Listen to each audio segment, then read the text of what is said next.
the Saddam Hussein School for Young Girls. 6 to 10-year-olds pay homage to their president. But the children hardly understand the situation Iraq's in. They weren't even born during the Gulf War in 1991.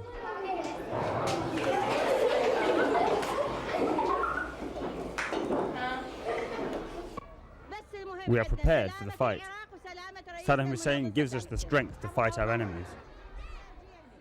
Under the beady eye of the military, the headmistress teaches her pupils to memorize such passionate phrases.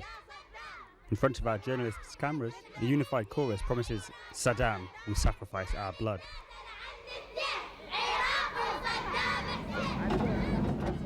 At first glance, everything in Baghdad seems perfectly normal. The streets buzz with everyday activity. There's no visible signs of any preparations for war.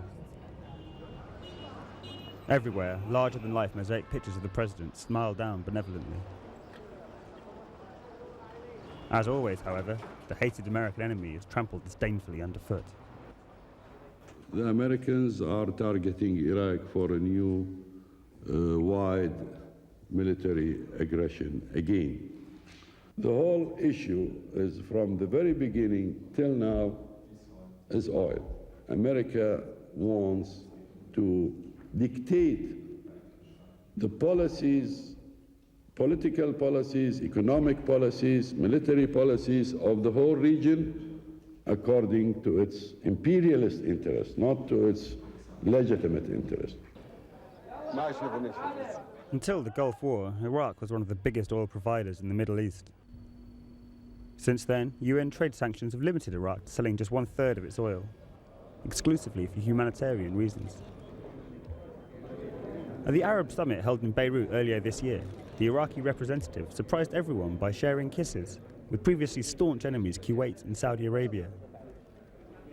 Already on sound foundations in the Middle East, such new levels of cooperation are a serious strategic worry for George Bush. Iraq desperately needs allies among her neighbours to ward off the American threat. After 11 years of a UN-imposed embargo, the economy is in dire straits.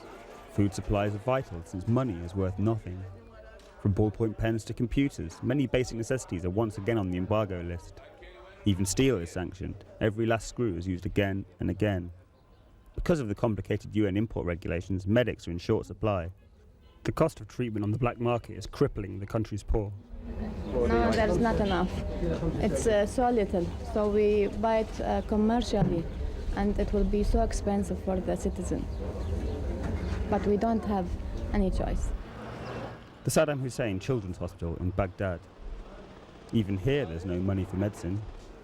Instead, Saddam donates $25,000 to the family of every Palestinian martyr. According to Iraqi research, the number of children with lung disease, leukemia and deformities has risen by 1/4. There is no international study to back this up. Concealed behind high walls lies the synagogue in Baghdad. Only a handful of Iraqi Jews still remain in the city. They've given us permission to film, but refuse to speak.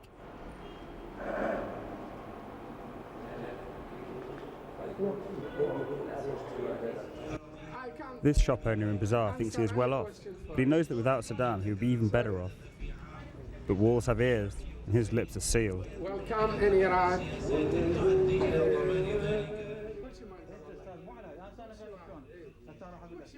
Only praise of the president is permitted. Saddam Hussein is good, USA are the enemy, resounds from shops across the country. Down, down, America. Iraq very good. Yes.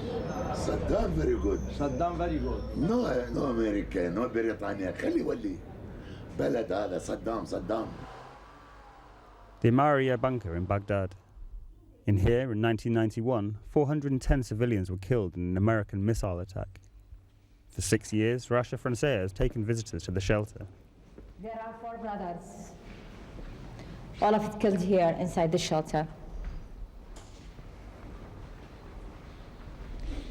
You can see here, each one different families, and all of them under 18.